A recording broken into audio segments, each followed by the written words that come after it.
last time we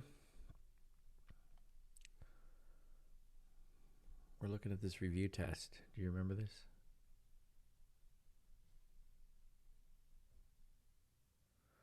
The very last thing we looked at was G here. And we determined that the higher note of the second was our root if we were in an inversion. Is that still true?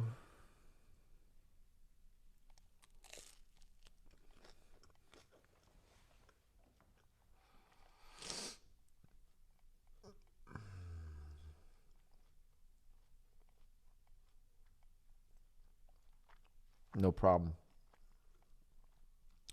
Ethan Gong, that's fine. All right, pick one. We'll do one.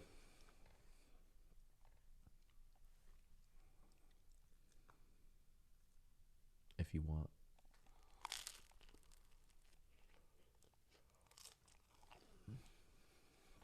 All right, number 11 it is. We have to find our root.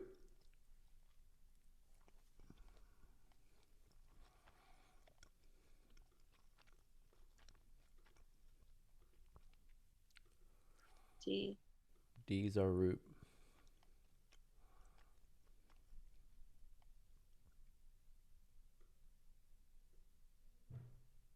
Oh, that was easy.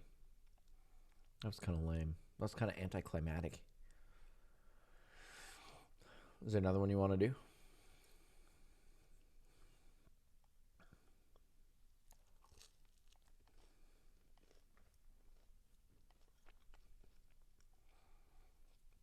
Fourteen. 14. What's our root?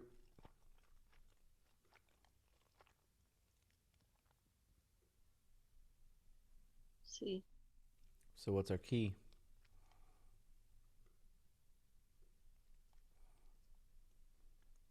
G. Piece of cake. Questions, comments, concerns. Friends with minor. I guess. Yes, it is.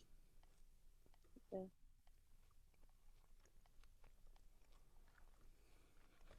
Good call. All right, did we go through the workbook already? Some. Yeah, I know we went through half of it. Let's look. This is chapter 14.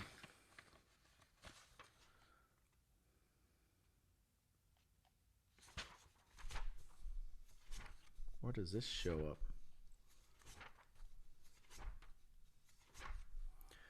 All right, I'm going to go over there.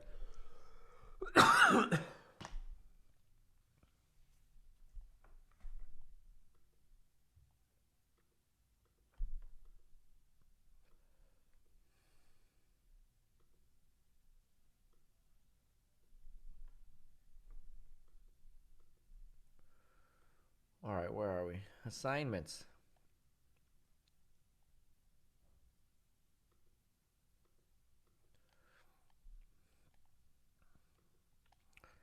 Chapter 14 workbook. We decided to skip page 110, 111, 112. Look at us slackers. All right, then we are going to do 113, 114, 115, 116 is blank. 117 we're going to do. 118. Let's edit this because I want to skip more. Is that horrible?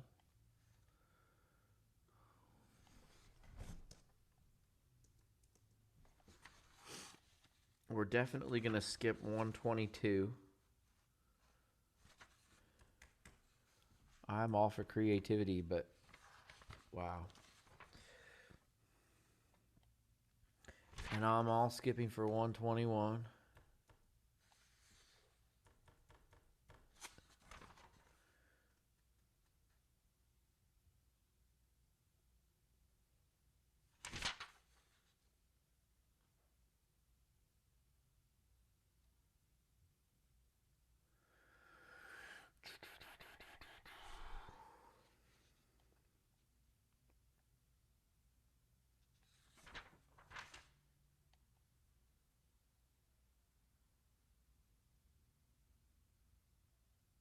Let's do that. How about that? We'll skip 5 of the pages of the chapter.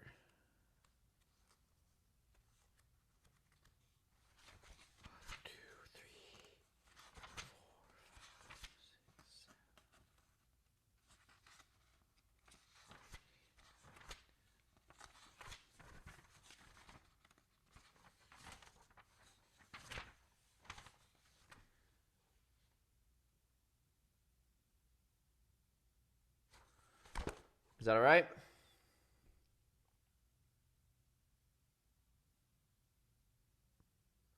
For the 2 of you that still have your faces on and I can actually see, you're the only ones that matter, I guess.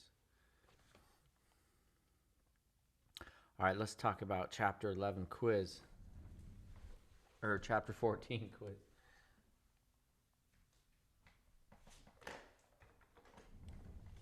I've got it on here, but I have not yet published it.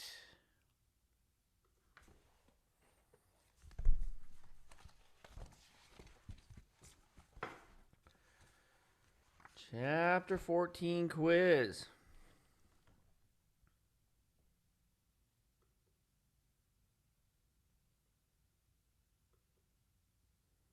You're just going to have to do it on paper, which is very unfortunate, but that's all right.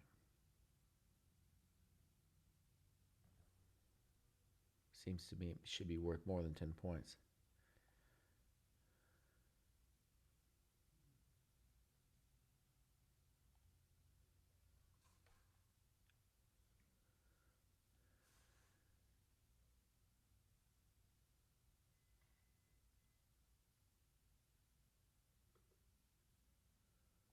Edit that, make it out 21 points. So it'll be nice and easy to grade.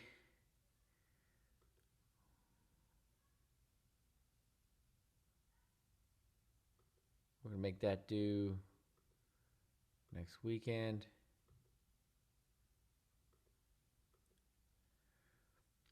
Workbook. Have you started it, I hope?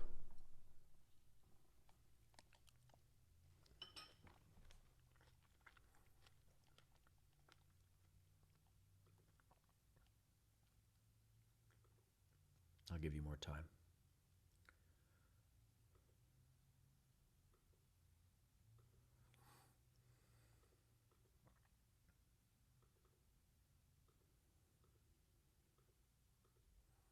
Okay.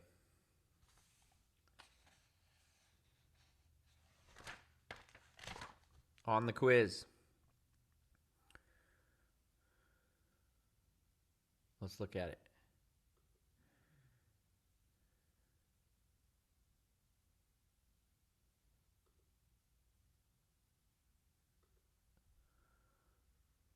On the quiz, part 1, you have to be able to, given a certain note and what scale degree, build the rest of the chord.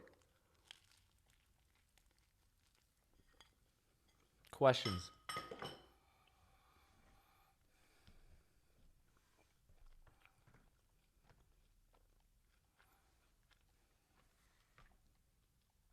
So if they give you a note and they say it's the 7th, underneath you need to write the 5th, the 3rd, and the root, correct? Questions, comments, concerns?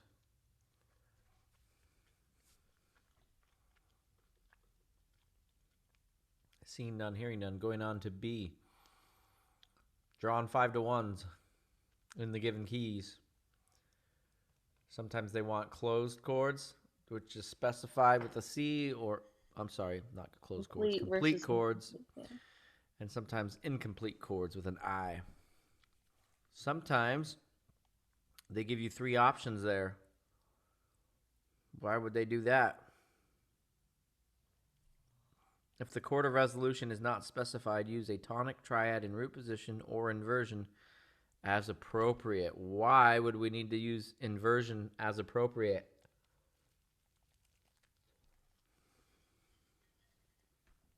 To resolve leading tones. I believe so. Okay.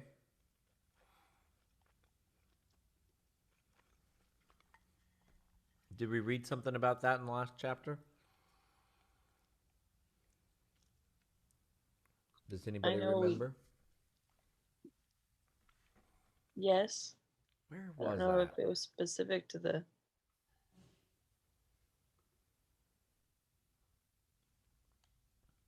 Ah, there it is. The 5-4-2 chord. Because of the downward resolution of the seventh, the 5-4-2 is almost always followed by 1-6. Did you remember that? Me either. Wednesday was a long time ago.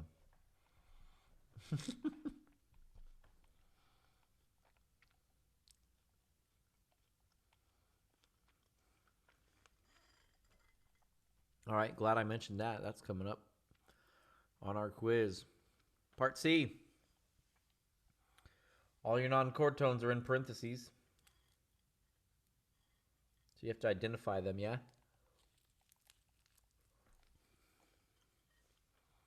Label your suspensions with numbers. I'll give you a hint. There's 2 of them.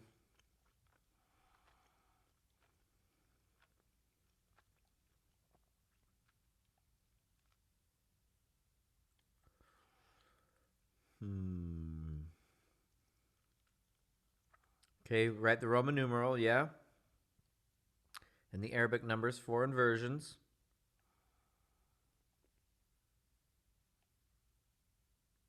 No lead sheet symbol.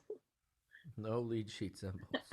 We'll save that for the workbook. Questions, comments, concerns about the quiz?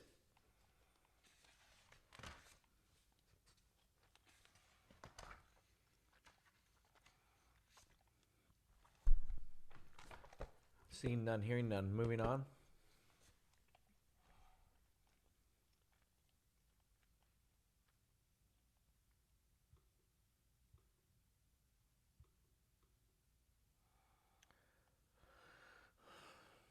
Well, boys and girls, we have made it to chapter 15. How do you feel about that?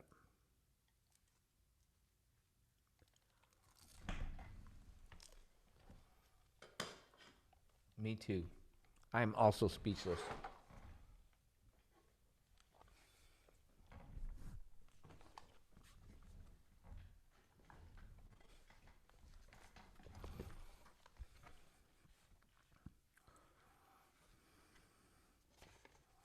That is the wrong binder.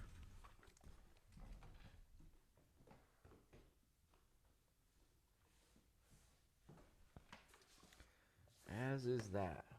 No, it's not. This is right.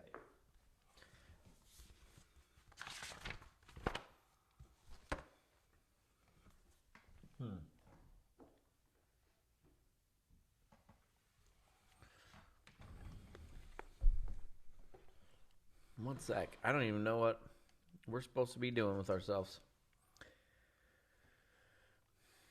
Seems like we should have another test or something. Maybe a final exam. Does that sound right? Final exam does, yeah. What's on it? What did you do last spring? That's what I'm trying to figure out with myself. We did have a final exam. It was worth 97 points. Looks like it's all multiple guess. Is this true?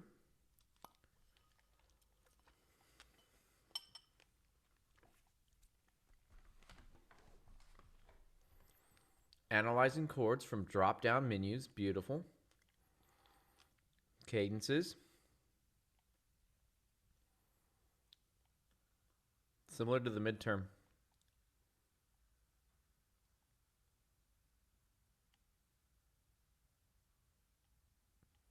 We still have a few more things we got to learn, though. About 7th chord, yeah. Ooh. A lot of review on non-chord types. Cadences.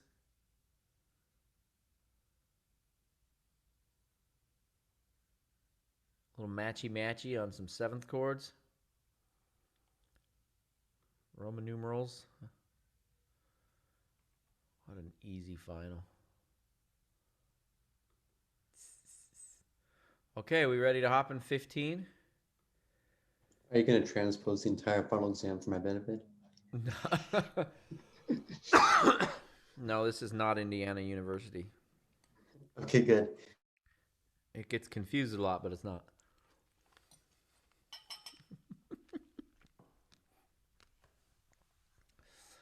All right.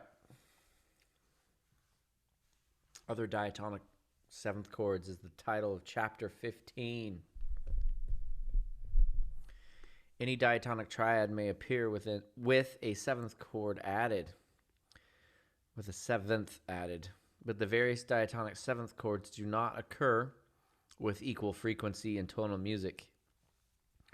That is an important statement. In fact, most seventh chords used are dominant sevenths, appearing either as the 5-7 or as a secondary dominant seventh, to be discussed in chapter 6. Well, they leave you hanging there. What jerks? I'm not going to leave you hanging. I want to talk about secondary dominants. Do people here know what secondary dominants are?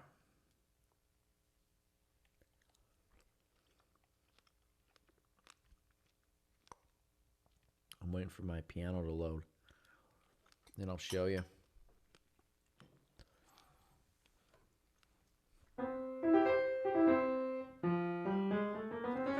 Oh, that would be why.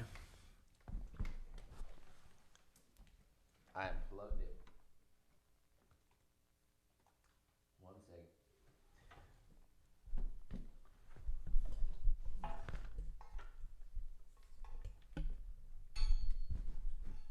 Oh, wow. I've got a mess on my hands. Cables everywhere. Let's try this again.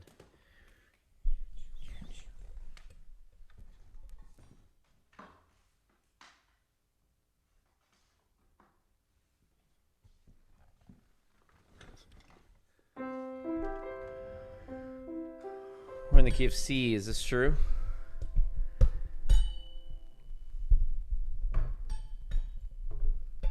You share your screen appropriately? Oh, I'm sorry.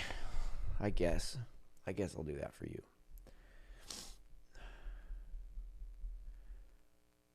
Yes, Max, you're absolutely right. Max asked in the chat, are secondary dominants the fifth of the fifth? They could be. They're not always going to be the fifth of the fifth, but the fifth of the fifth is a secondary dominant. Yes, it is. So here we are in C major. G is my dominant. What's the fifth of the dominant? 2. D. D. You could think of it as the 2, Catherine. You're absolutely right. The 2 of C is D. But in Actually more advanced. C, the D is minor. We need the D to be major, to be the 5 of G. Question in the chat. Could it also be the 5th of the relative minor? Yes, I believe so. Because it's the same chord, right? It could be. D major is the 5th of C, and it's the 5th of C minor. Yep. But I've never really heard it referred to that way, friend in the chat. They always refer to it as the minor, as far as I've seen. But remember, I am just a substitute theory teacher. So others have seen a lot more stuff than me. So that's what secondary dominants are. But they don't have to be 5 of 5s, right? Max, that's the point I wanted to make earlier. We could have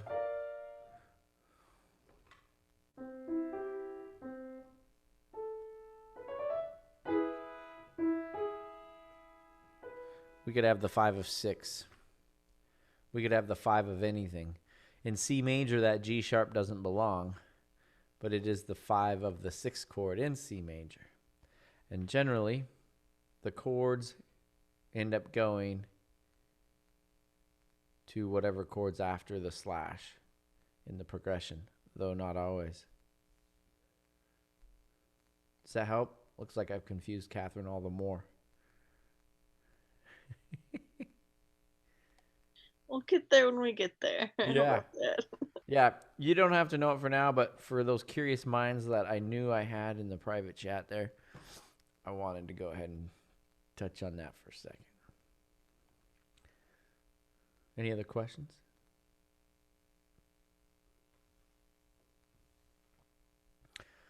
So back to our reading.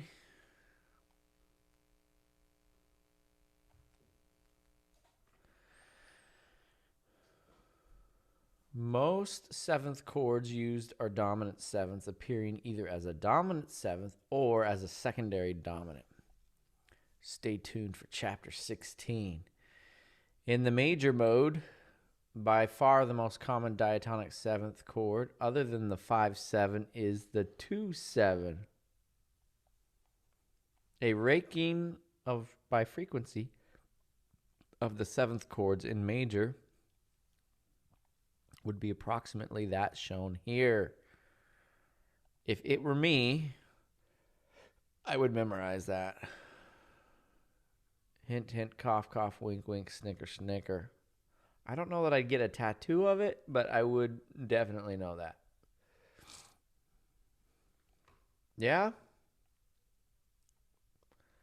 So the most frequently found form of a dominant 7th, or of a 7th, a diatonic 7th is a 5-7. The least is the 3-7. The 2-7 is the most next to common. Why is the 2-7 most frequently after the dominant 7th?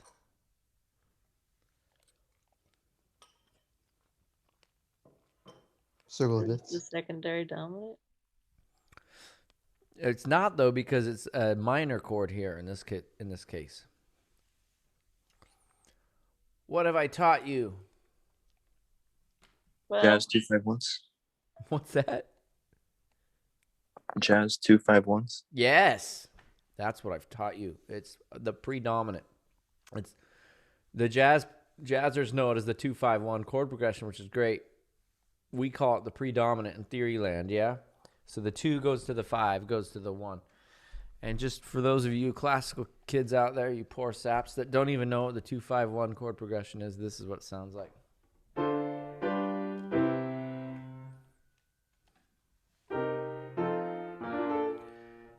Not on. Now we're cooking with fire.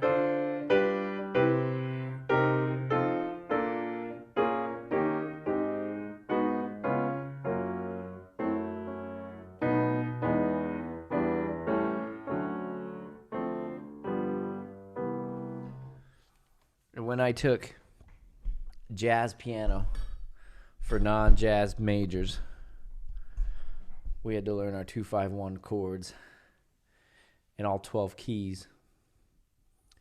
And there's 2 rounds of them, yeah? I just played the white key ones. I shouldn't say white key, but they're done in whole steps, yeah? So I started on 2-5-1 of C, and I went to B flat, then A flat, then G flat. And back to C eventually, yeah?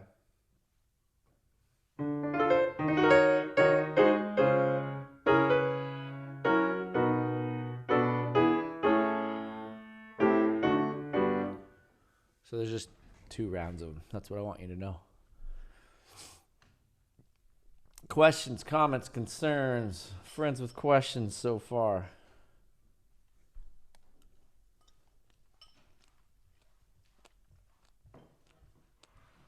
If I was mean, I'd make you do them all arpeggiated in solfege for ear training. That'd be cool. Should do that for extra credit. Re, mi, fa, do. All right. Because of the large number of possible Why not? seventh. Do it. What? Do it. Would you suffer through it to get the extra credit? Quite possibly.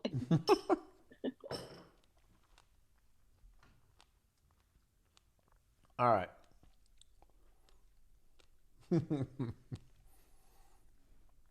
Because of the large number of possible seventh chords in the minor mode, a corresponding diagram for minor would be difficult to produce.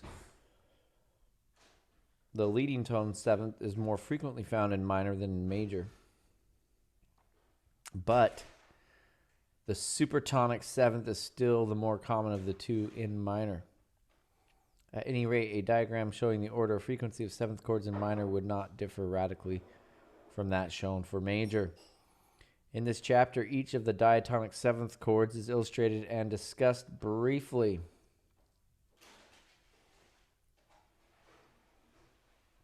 You will not find the voice leading principles to be difficult. Actually, chapter 14 presented the most formidable part writing problems to be found in tonal harmony. Because the principles are not difficult, there are not separate sections dealing with the handling of each chord in 3 and 4 voices. Instead, the following principles apply throughout. This sounds important. The seventh of the chord almost always resolves down by step. Check. The seventh of the chord may be approached in various ways. Especially common is the suspension figure, although the passing tone figure also works well. Neighbor and appoggiatura figures are less common. Number 3, incomplete chords must contain at least the root and the seventh. Why? You wouldn't know it was a seventh unless you had the seventh. True. You gotta know what the root is because you want to know if it's a 3 or a 6. We have to have the third. Oh, it didn't say third. Incomplete chords must contain at least the root or the seventh. So if we don't have the root, it could be a diminished triad. If we didn't have the seventh, it wouldn't be a seventh. All right. Double tones should not be the chord seventh or the leading tone. Don't double your seventh of the chord. Don't double the leading tone. If we can keep these 4 simple rules, we will be happy. All right. On we go. The 2/7 chord. By far the most common of non-dominant diatonic seventh chords, supertonic sevenths may be found in most compositions of the tonal era. In major, the 2/7 is a minor seventh chord, whereas in minor keys, the 2 chord is a half diminished seventh chord. See example 15-1 and 15-1. We're in the key of G major.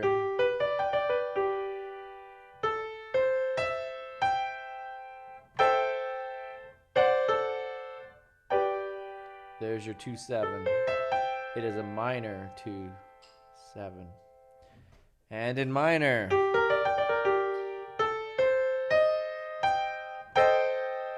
there's a little bit of ray of hope there before we crush it. And we end sad and all alone and penniless. All right. Questions on that?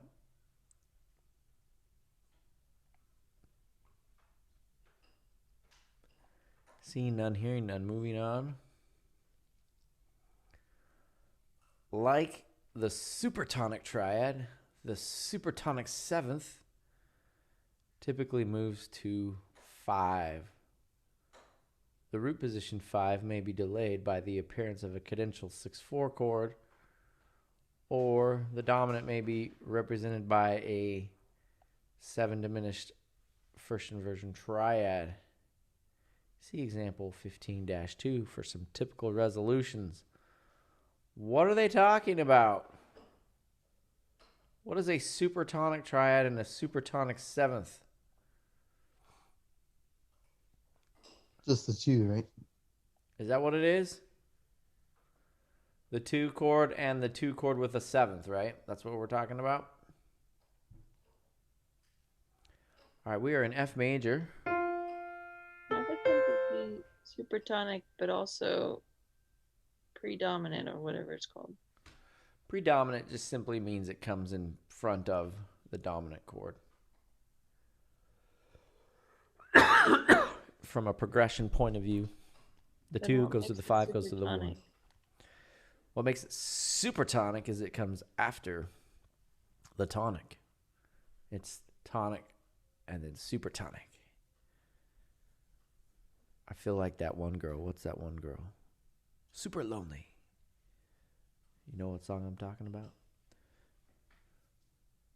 It's because you guys aren't on TikTok like me. Come on. All right. We're in F major, although they have an F in parentheses. What's that all about?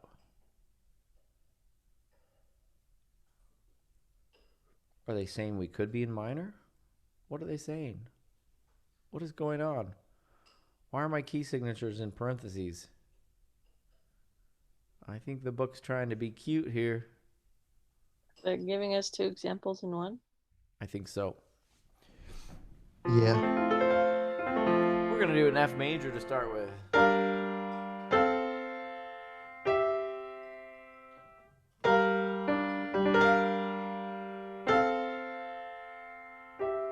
Ooh, let's do it in minor.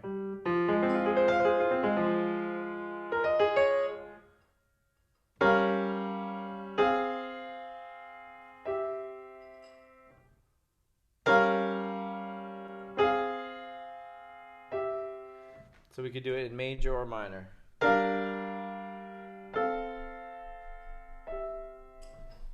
All right.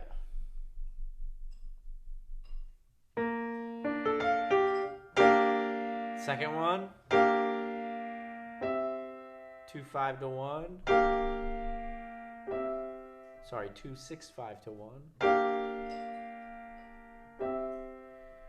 Third one. That's the diminished 7 there. Fourth one.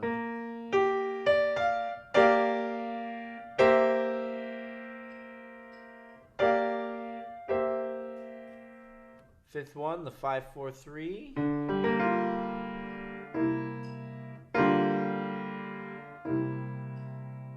And the last one, 5 4 2.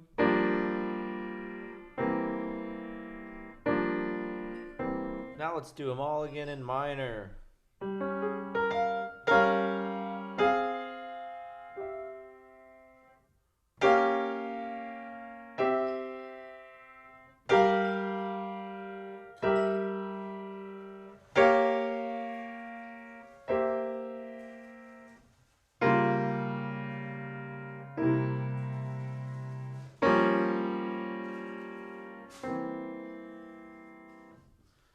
Why were you saying 5 4 2 for the last one? I should have said 2 4 2 for the last one. I apologize. Okay. I did have a 5 4 2 here. Okay. I wasn't sure if it was like a fancy thing that I was just not getting or something. No. Okay, so supertonic 7th moves to 5 in a predominant fashion. Yeah?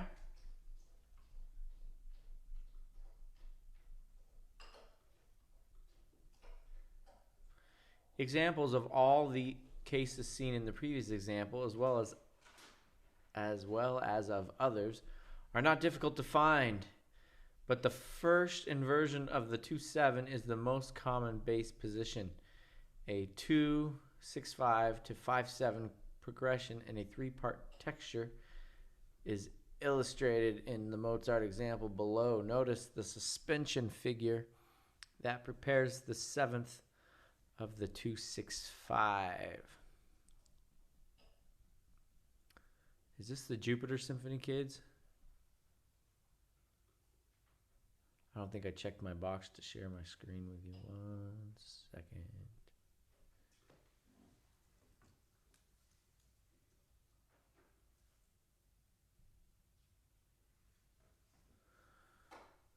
Hey, look at that.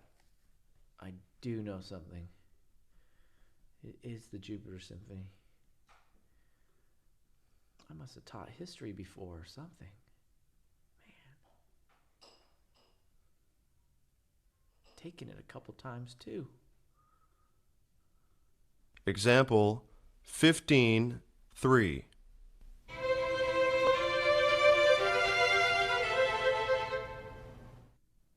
Oh, did you catch it? We're listening for the chord in the big pink box. Example 15.3.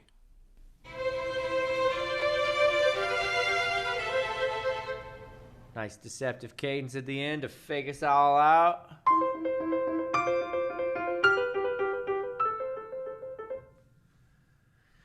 So there is our 2-7 chord in first inversion. That's why we've got a 6-5 on it. Questions, comments, concerns?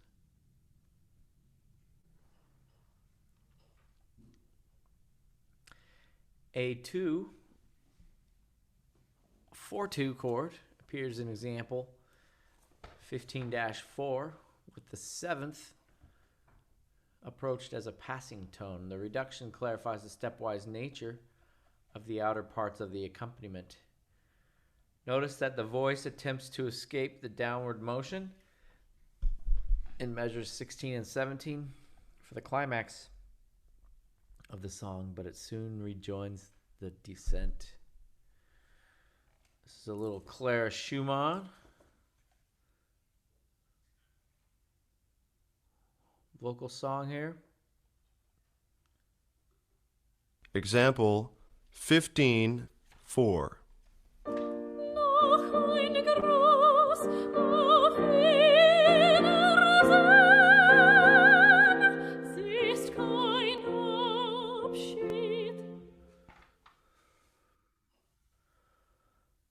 I wish I could tell you what she was singing about. Anybody know?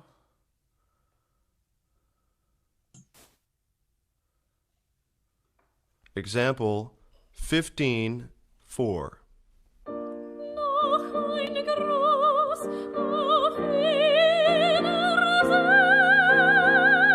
Somebody's leaving. Auf Wiedersehen, does that mean goodbye?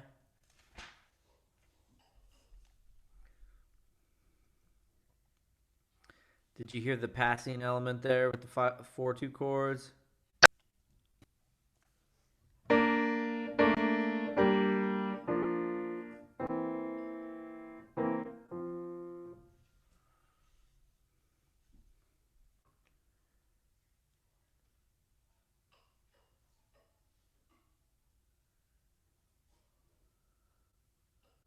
A much less typical use of the supertonic 7th chord. It should be like a band name. The Supertonic 7ths is a substitute for the 4 chord in a plagal cadence. In such cadences, the 2-7 is usually in first inversion, where its close resemblance to the 4 chord, only one note different, is most obvious. In examples 15-5, which may be somewhat difficult to follow because of the clefs, Dvorak closes the phrase with a 2 half diminished 6-5 to 1 plagal cadence. The cello is carrying the melody. The textural reduction makes the voice leading clear and points out that most of the phrase is sequential.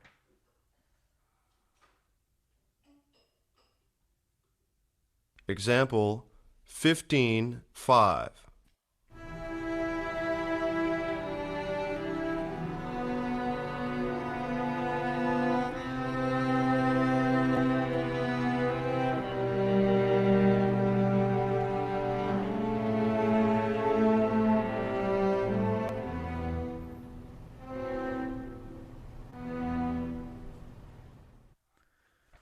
right, so for those of you following along at home,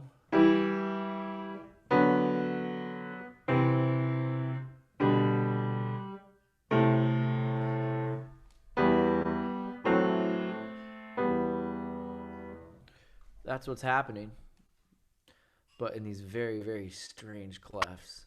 Example 15-5.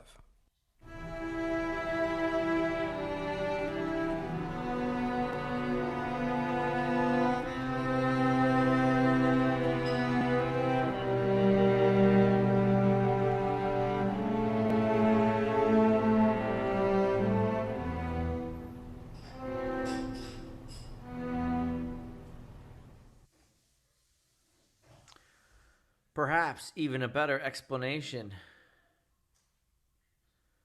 of the what? Typo?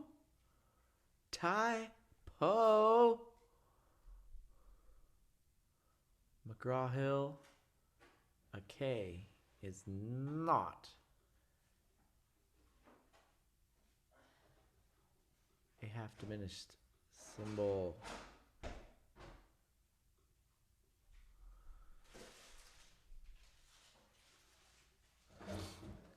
Man. Another one for the editor. Make sure you list my name as a contributing person in the front. Let's see what those people are called.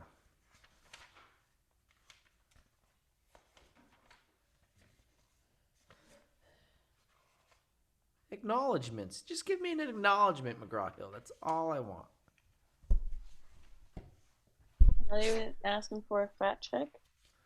Well, I'll take a fat check, but they can list me as many colleagues and friends provided assistance and encouragement during the development of the first edition of this text. First edition. We're on edition 10. I should be on this one. Are we on 10? We're on 8th edition. It makes me wonder how the first edition compares to this. You know, it's fun. It's fun. You can go to some libraries and check them out. I remember when I took my theory placement exam at the University of Michigan for my second master's degree, I failed my theory test. And so I went to the library and got the Aldwell and Schachter book out.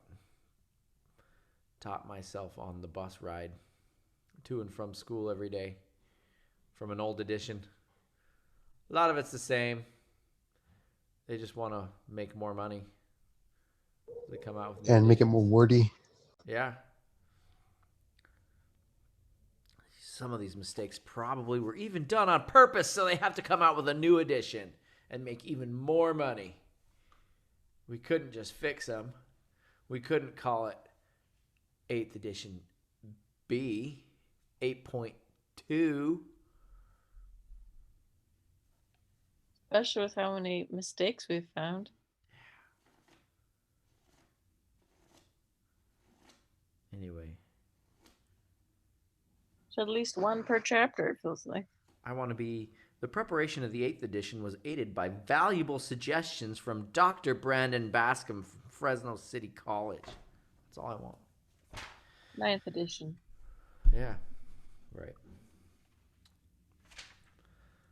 All right, so perhaps a better explanation of the two half-diminished 6/5 chord in the preceding example is that it is a minor 4 chord with an added 6.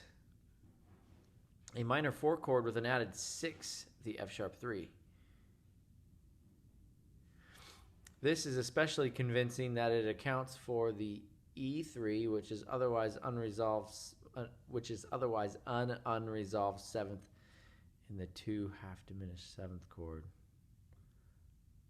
I know you're dying to hear that again. Example 15-5.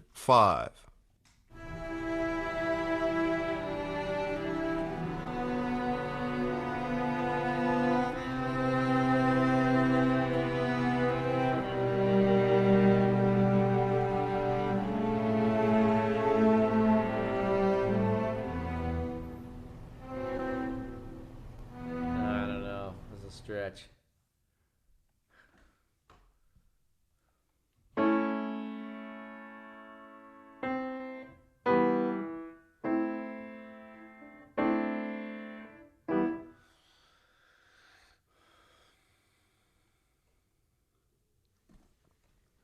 Next, the 7/7 chord in major. I'm sorry, in minor. Excuse me. Wait. It is in major. Reading from two different places. I'm confusing myself. The 7/7 chord in major. The leading tone 7th in major is a half diminished 7th chord with an asterisk. The asterisk says the fully diminished 7 in major is discussed in chapter 21. Possessing, as does the 7 diminished triad, a dominant function. That's important. Did you all hear that? The leading tone 7th possesses, as does the 7 diminished triad, a dominant function. It normally resolves directly to the tonic, but may first move to the 5/7 simply by taking scale degree 6, the 7th of the chord, down one step. Typical resolutions in tonic. Let me say that again. Typical resolutions to tonic in 4 parts are demonstrated in example 15-6. The third inversion, which is quite rare, is not shown, nor is the 7 half diminished chord in first inversion going to 1, which would contain parallel fifths.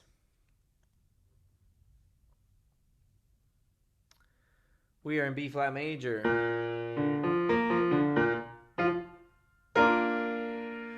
This example they say is poor.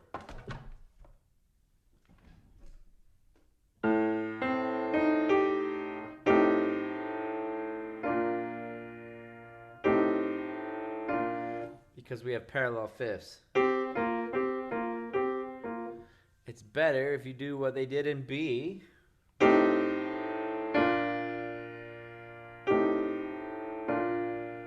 Double the fifth rather than the root. Tenors and altos have the fifth.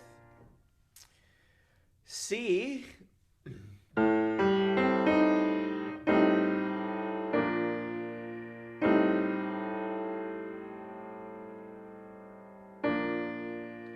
D.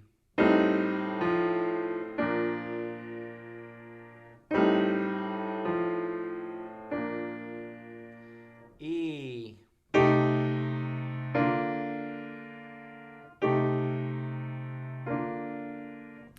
F is poor because of parallel fifths.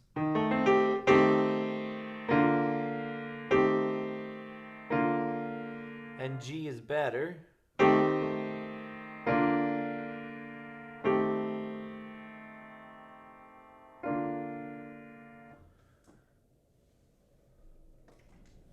Do you hear how that has a dominant function sound to it?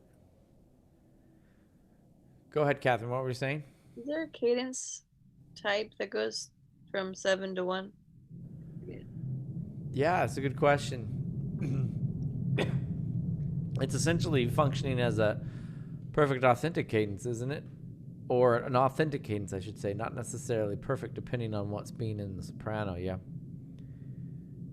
But it's functioning as a dominant going 5 to 1, but it's 7. A point I want to make on that, Catherine, is that if I'm back here... Oh, come on. I'm going to bleep you in a minute. There we go. If we are in...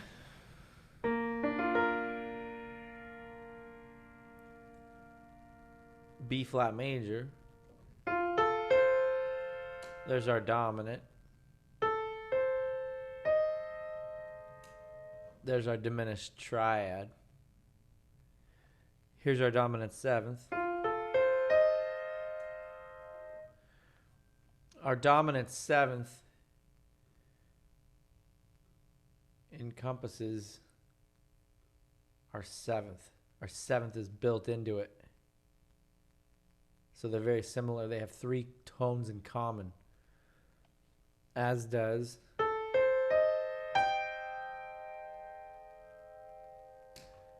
that chord.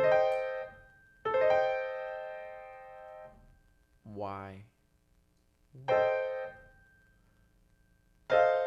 Oh, I did not want that. Why does it hate me?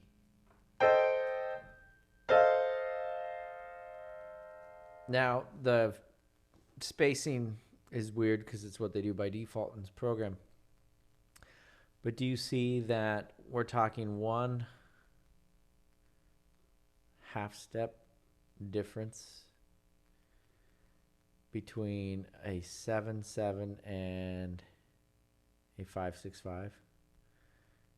These are the same tones.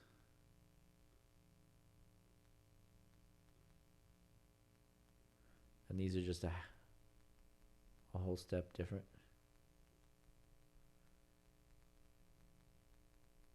When we put them right next to each other.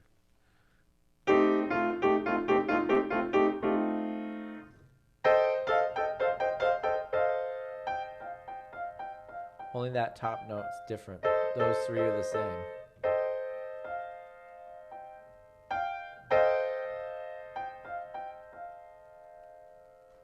So that's kind of interesting. So you can see why they can function like each other. It's like the 2 and the 4 chord.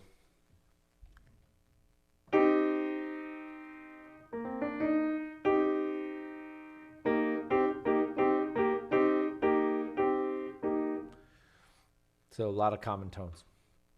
I don't know if that helped, if I answered your question, if you have more.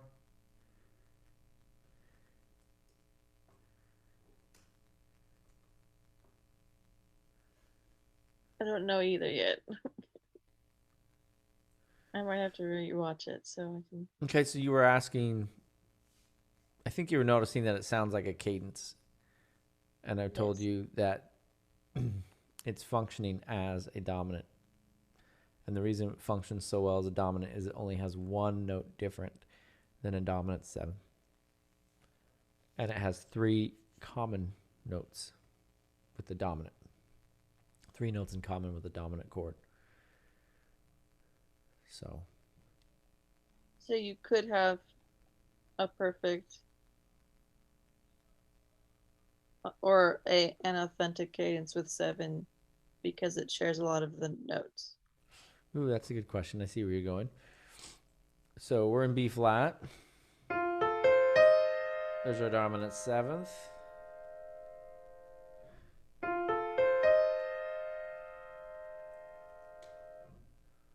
What do I have to do?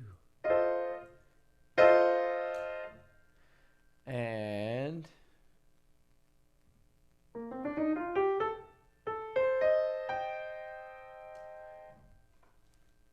what we're interested in is we're interested in getting our sopranos to that B flat for it to be an authentic, perfect authentic cadence.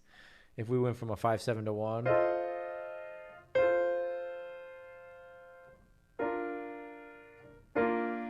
we'd end it like that so that the sopranos got their dough.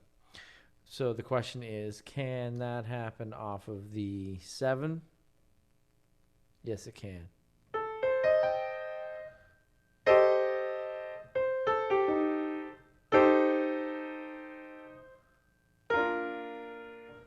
We can go re do with the 7 half diminished 7th chord and get a perfect authentic cadence.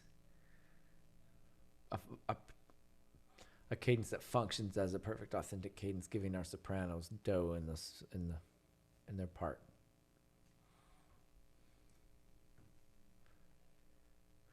Thank you. Yep. All right.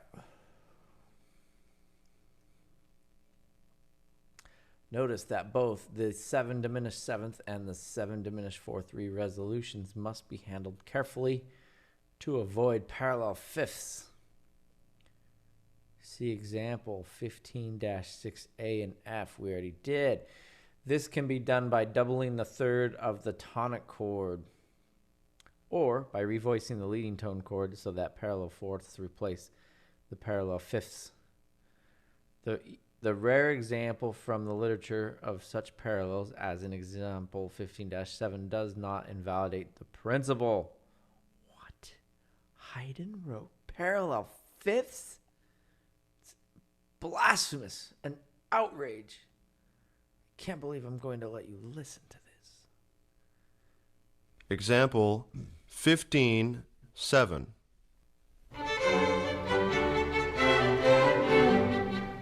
Oh my goodness, it was so fast I didn't even hear it.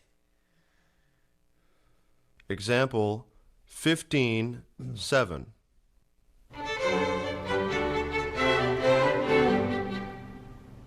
Do we even see parallel fifths? Of course, the violas are involved. Always. They're always rule breakers. All right. Our violas have an A if they're playing in tune, and our violin ones have an E, a fifth above. So really, probably isn't even parallel fifths because the violas aren't playing in tune, right? It's out of tune. Parallel fifths. Or they're playing on the open string. Right. That's my favorite viola joke. The viola player, in a frantic panic, went to the conductor and said, "Maestro, maestro, one of the bass players turned one of our tuning pegs, but they won't tell us which one." They can't figure it out on their own. All right. So there we go. Parallel fifths. They found an example with parallel fifths, a rare example from the literature. Does not invalidate the principle, but we're going to highlight it here in our text anyway. Okay. A less common resolution of the 7 diminished 4-3 is to a root position tonic chord, shown in example 15-8, from a composition for 2 4-part choruses. The 7 diminished 4-3, the 7 half diminished 4-3 that resolves to 1 is typically brought about, as it is here, by a subdominant chord, a 4 chord that is left by parallel thirds or sixths, outlining scale degree 1 to scale degree 2 to scale degree 3 in one voice, and scale degree 6 to scale degree 7 to scale degree 1 in another, the 2 alto lines.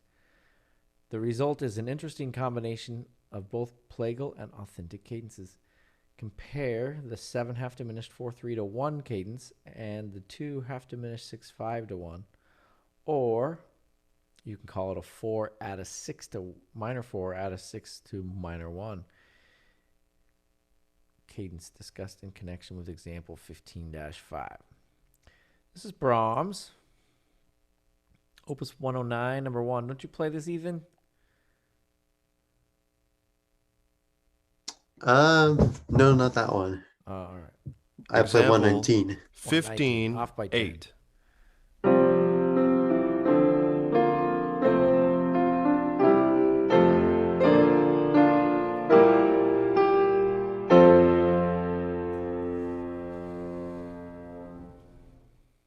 I believe this is 2 pianos going on at the same time. Are you with me? I was wondering why they sounded so out of tune. Example 15-8.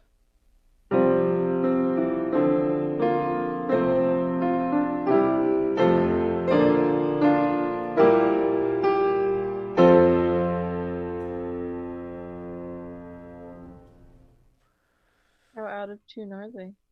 Not that bad. Example I can verify that. 15-8. Right there.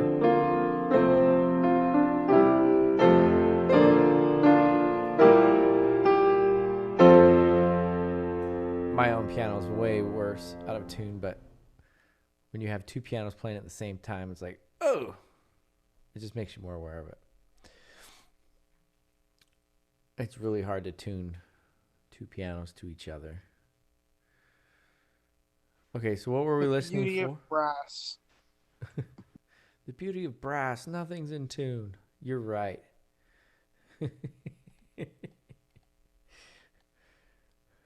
No response, Ethan? Come on. That hurts on a different level. I'm upset. I have like 2 hours till I gotta record. Now I'm gonna be thinking I'm out of tune. You are, but so is everybody else. It's perfect imperfection is what it is. Yeah, I'm playing that piano, so I'm just having to rely that it's tuned. It was tuned. When did I record on that? I did get it tuned this semester. But yeah, Okay. I don't know what kind of, well, I know what kind of lack of climate control the OAB has. But it is what it is, I guess. We're lucky to even be in there, I guess. All right.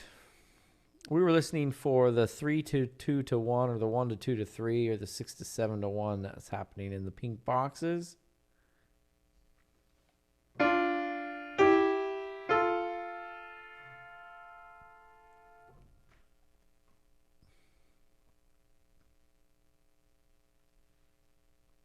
A less common resolution of the 7 diminished 4-3 is what we just heard.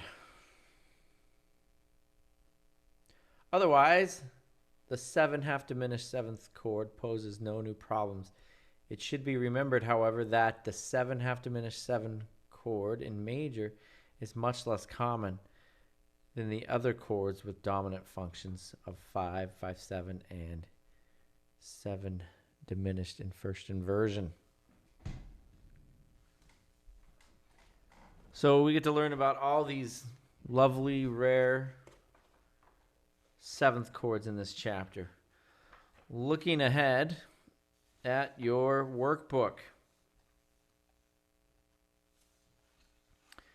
Starting on page 123, you are given Roman numerals that they want you to score.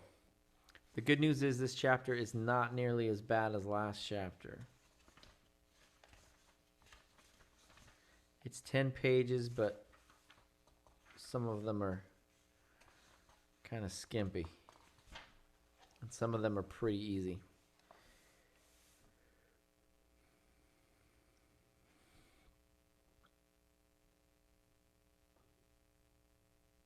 I'm going to fast forward here.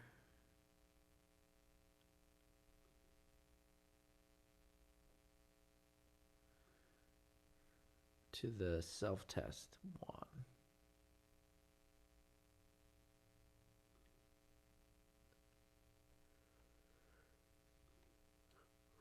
If it ever happens. So this is what your first part of your workbook is.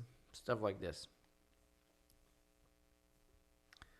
Notate the following chords. Use accidentals, not key signatures. Questions on something like that.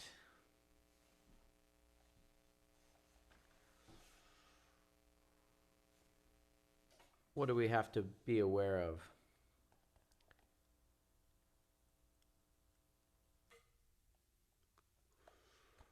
Four is a major 7th chord.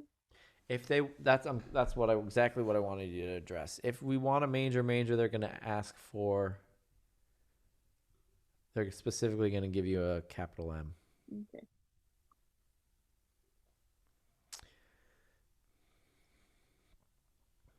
So watch out for the M's. Watch out your inversions. This is half diminished, yes. This is fully diminished.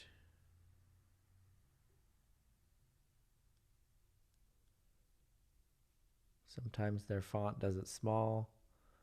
Sometimes their font does it large.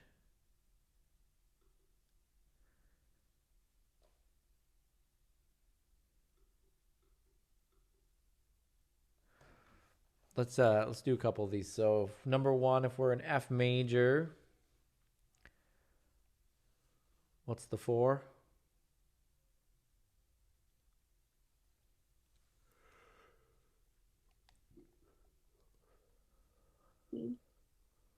B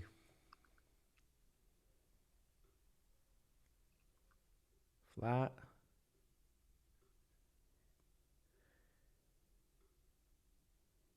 B flat, D, F, A flat. Except we're going to be inversion version.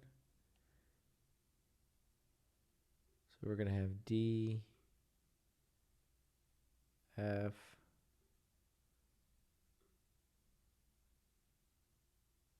A flat, B flat,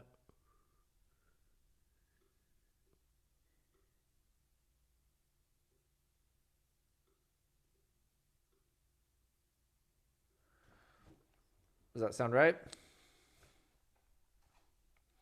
Why did you flat A and not on the second one, but not the first one? Because I didn't. Oh, Oversight.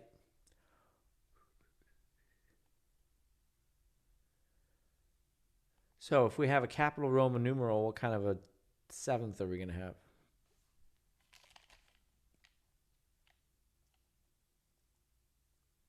Dominant. Dominant, unless they specifically request that capital M. You with me? Lowercase, we're going to have a minor seventh, unless there's an accompanying half diminished sign or diminished sign, yeah? So like number 1 here.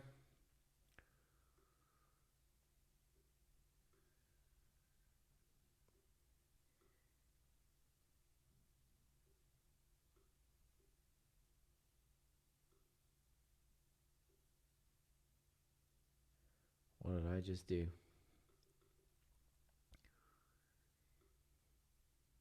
No, the existence of a dominant seventh suggests the existence of a submissive seventh. Say that again. I said that since there's a dominant seventh, there should be a submissive seventh. Okay. It's an extremely lame joke. Okay, so this is a minor seventh, right? Not a dominant, not a major, but a minor. And then we can have our half diminished or fully diminished. Questions, comments, concerns on part A of your workbook. Part A of your workbook is remarkably similar to this part A of our self-test.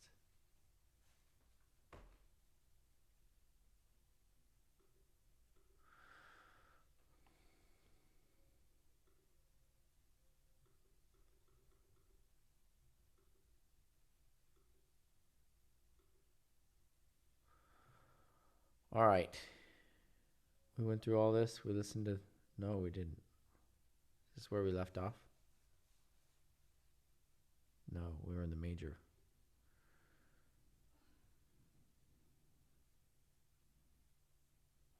We listened to Haydn and his horrible parallel fifths, remember? And the Brahms. Okay, so we made it through that section.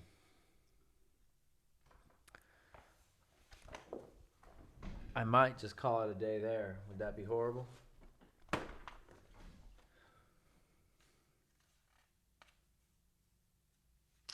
fine with that. Pick up here next time. We might have to go further. I don't know what I'm going to do with you guys for like 4 whole weeks. We might be just fine, though. Review? Yeah, we do need a review. We definitely need a review. We've got our final that you guys can take whenever you would like. I guess we'll do it during finals time because we're supposed to. That'd probably be a good thing to do. Yeah, no reason not to. Yeah, something I'd like to prepare for is that some colleges, if they're not part of the CSU/UC system, they might require like the heck. I said CSU, then Siri popped up. That's funny. Darn Siri. Some of them have theory placement exams that we could kind of sort of prepare for, maybe. Say that one more time. Some schools don't just automatically accept transferred theory courses, and you have to take placement exams. So we could Okay. maybe look at that. Yeah. Have you found any schools where that's specifically the case? Yeah, it seems to me that for the most part, that sort of thing happens in private schools and less so like the CSUs and things like that. Yeah. I know that assist.org will tell you specifically which schools do accept the coursework. But as far as the test, sometimes you'll get that kind of anecdotal information on assist.org, but a lot of time you won't. I've seen it a lot for piano specific, saying you need to take a placement exam, but I haven't seen it a lot for theory. So I'd be interested to know where those schools are if you come across them. Right. I know that schools like, Johns Hopkins Peabody Conservatory or Michigan, Manhattan School of Music, a lot of these schools will give you a preparatory mock exam that you can download on their website to prepare for what the placement exam is like at their school. I have seen that, but I haven't seen it in the state of California. Doesn't mean it's not there, I just haven't seen it. So Yeah, I was gonna say I don't think the LA Conservatorium requires a theory placement. okay. A lot of conservatories don't, because conservatories would rather you be locked up in your practice room practicing the rest of your life and not going to theory class anyway. Not that I have any personal experience with any of this at a conservatory. But, yeah, some institutions do care more about academics than others. Sometime when we're off campus drinking root beer, I can tell you all kinds of horror stories. I mean, experiences that I had. All right, we'll call it a day. We'll see you tomorrow at ear training. See you, Dr. K. Bye-bye. Thank you. Later, Doc. Later.